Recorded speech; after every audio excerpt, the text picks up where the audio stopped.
Awesome. Well, on that note, welcome back to another Greasy Skillet session. I have my longtime friends now, Kate and Lindy.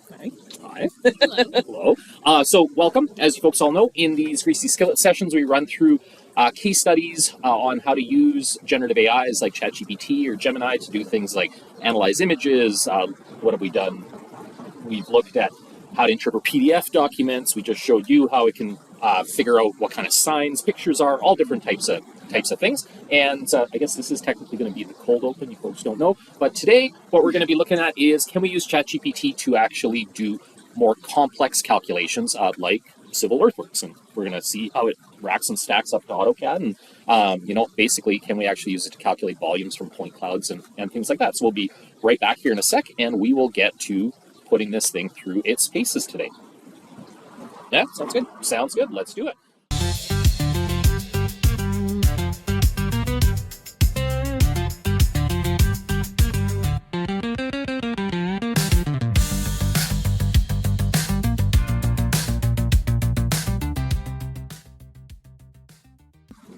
Welcome back from that amazing cold open. See how we do it? Like this, like that. Yeah, I learned it all from Kat. It's been good.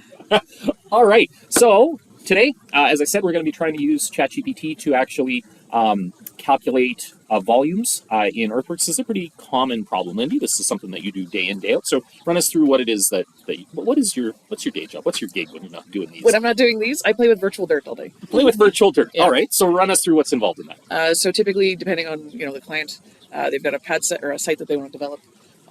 They give me LiDAR, generally at 1 meter posting, 1 meter density, and they ask me to figure out the best way or the best place to put. So just in full declare, like we have like van life people and all different type of people watching these things. So basically your virtual dirt is like 3D points of the surface that whatever we're looking at. So some undeveloped site. Yeah. And then you're creating this sort of model of how you're going to actually develop it and then scooping that out digitally and figuring out what's what, right? All right, cool. The example that you've given us today is this one here. So we're going to bring up this 3D point cloud. So for those folks who are wondering what this dirt looks like virtually. So this is a site. It looks pretty flat. It does look pretty flat. Was it in Saskatchewan? It might have been.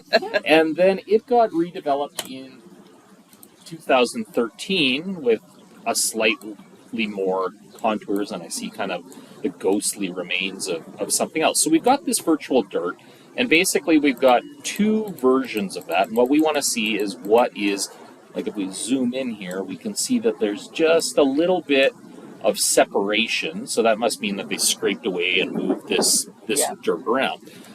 Typically, you do this in AutoCAD. Civil 3D, yeah. Civil 3D, yes. And product placement again, right? Yeah.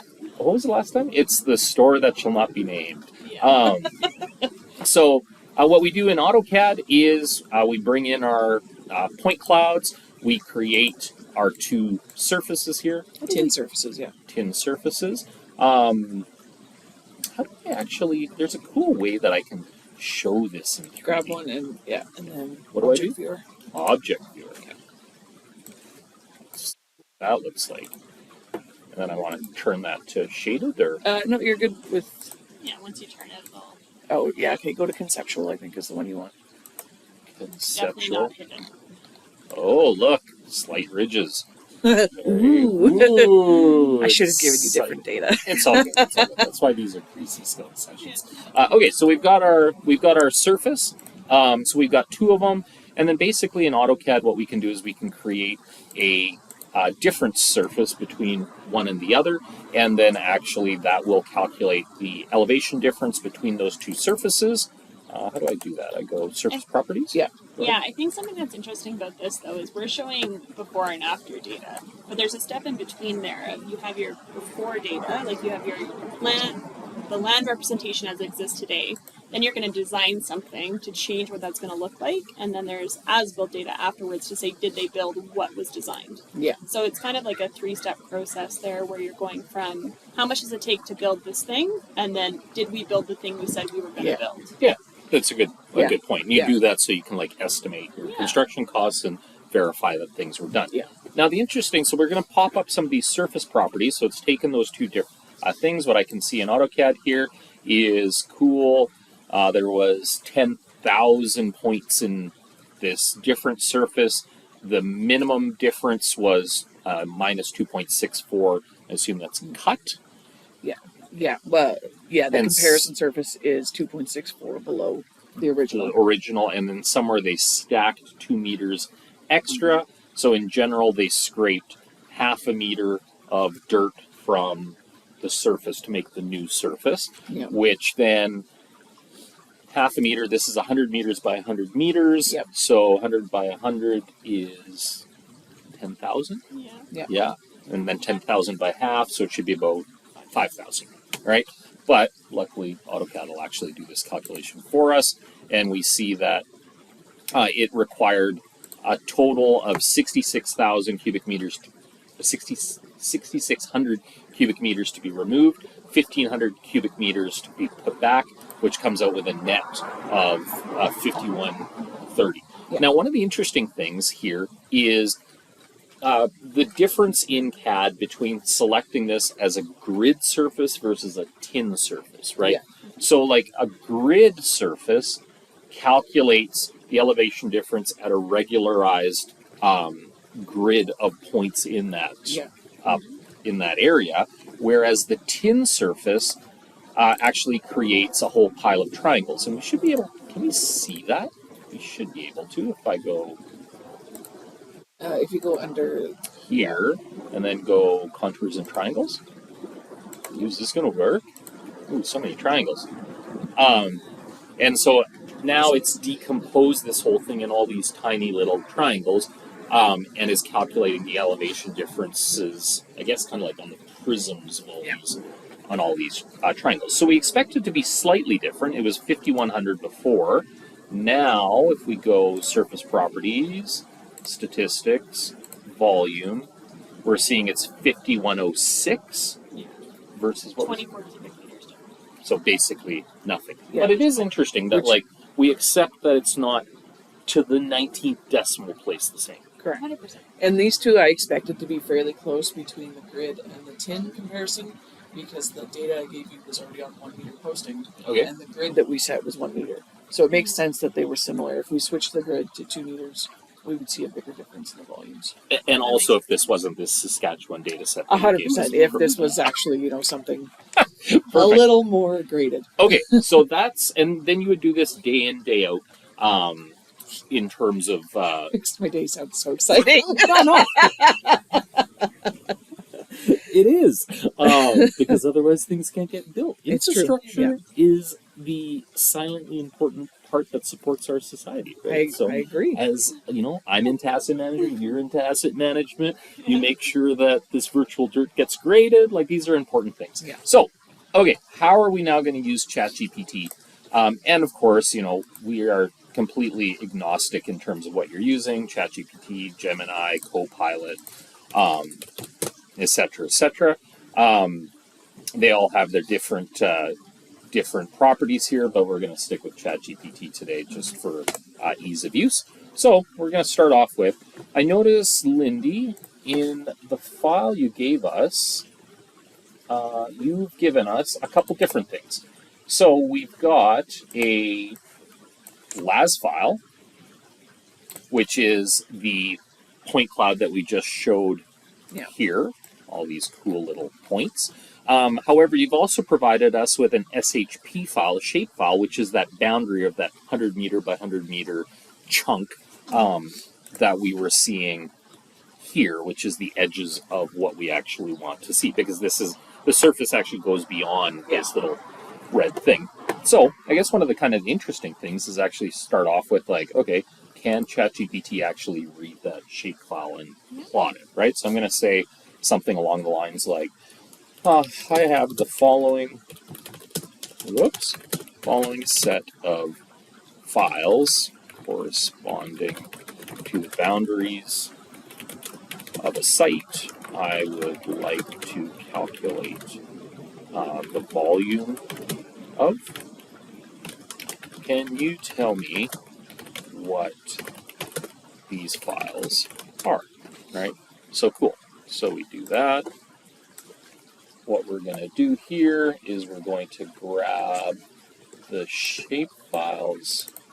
Where are those shape files? 100 meter by 100 meter crop is what we're going to be using here.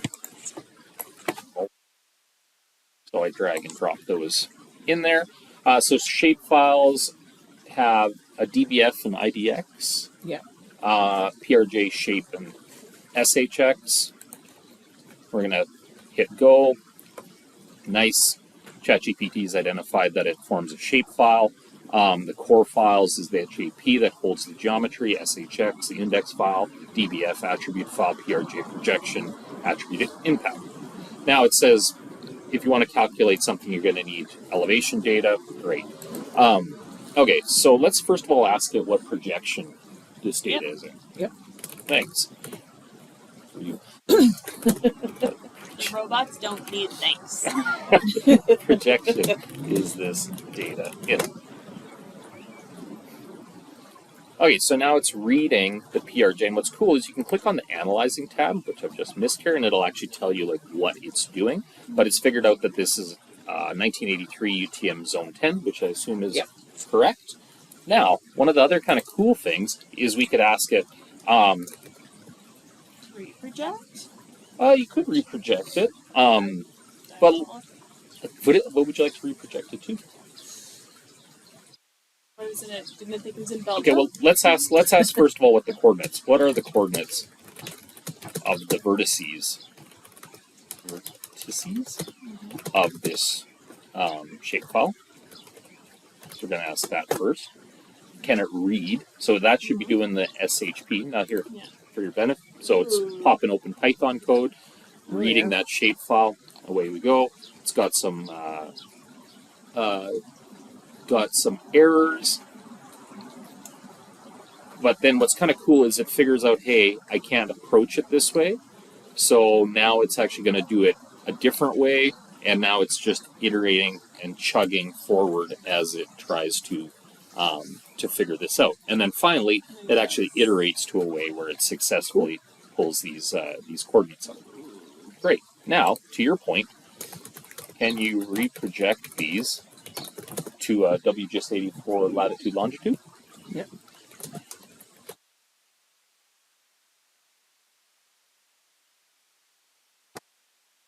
Where things like that can be really helpful is when you're provided data from multiple sources. If you're cutting the data yourself, you know it's typically good to yourself if everything comes out of AutoCAD or not. But oftentimes, especially in civil engineering, you're handed historic files. We just learned the survey foot doesn't exist anymore, so you have to be able to be nimble with what you're using. Totally. And so what's interesting here is now it's given you the reprojection, so it's figured out longitude, latitude. If I click on this little view analysis, this was actually the way that it went through and calculated this. So it's used a Python library to do some sort of transformation. So we hope that that's correct.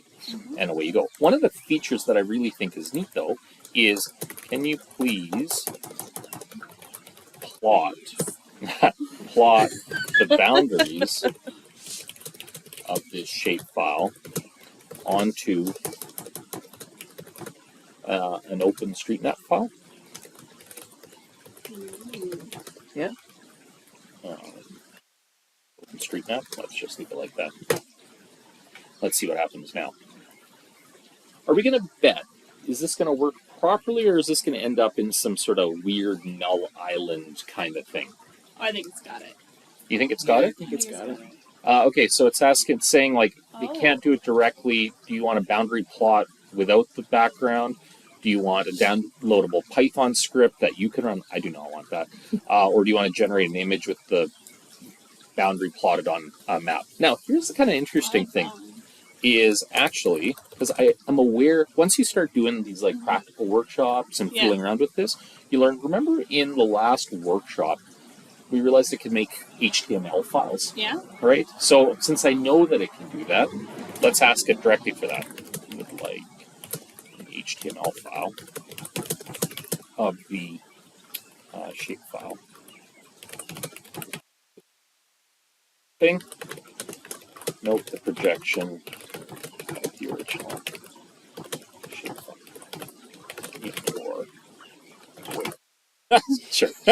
Because I have a bad feeling that we've otherwise now tweaked it. it would have like done something weird with the projection, and this would end up in that null island. All right. Cool. So it's now said, hey, here's your HTML file. Should be able to open that. Fingers crossed. Where is this going? Dun dun dun. What is happening here? Hawaii.